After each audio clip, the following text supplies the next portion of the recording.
So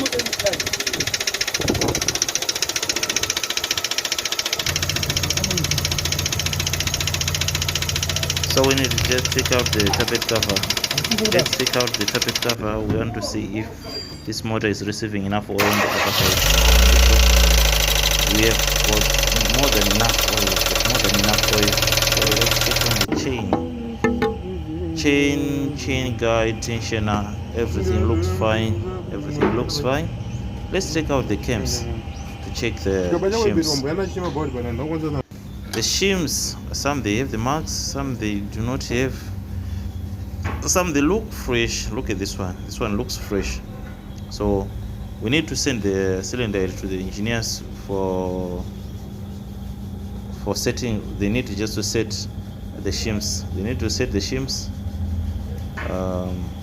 So you need 8mm Allen key to take out the cylinder bolts. What is this? Look at the stuff. Yeah, it's metal things on cylinder number 3.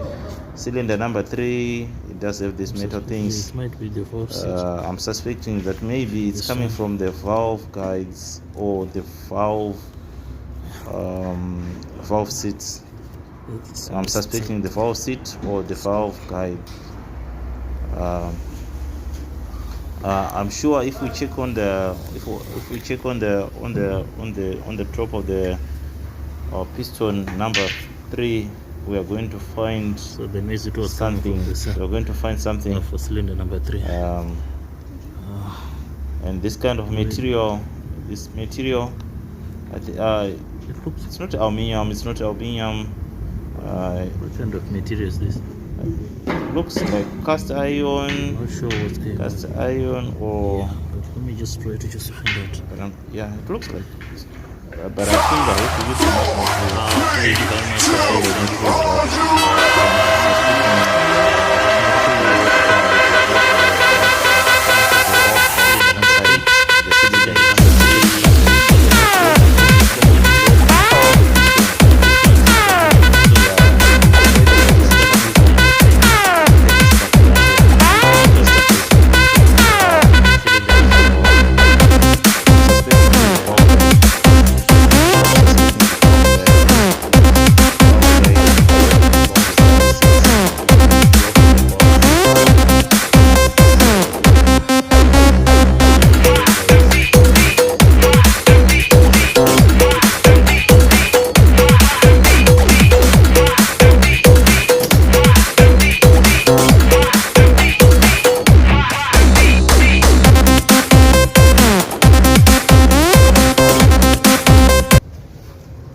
Thank you very much, guys. Thank you for watching this video. So after we discovered that this engine does have the piston slip, so we decided to rebuild the whole motor. We decided to rebuild the motor.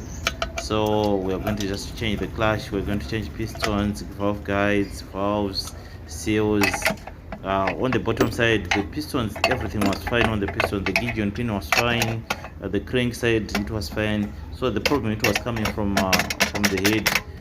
The noise, it was coming from the cylinder number 3. It dropped the valve guide. So see you next time, guys. See you next time on the part 2 of Hyundai i20. Thank you so much. Thank you for supporting. Thank you for your special time. Please keep on subscribing, keep on sharing, like my videos. Thank you very much. As for now, I'm still struggling to edit 1 or 2 things, but I'll very soon I'm going to to be able to do it.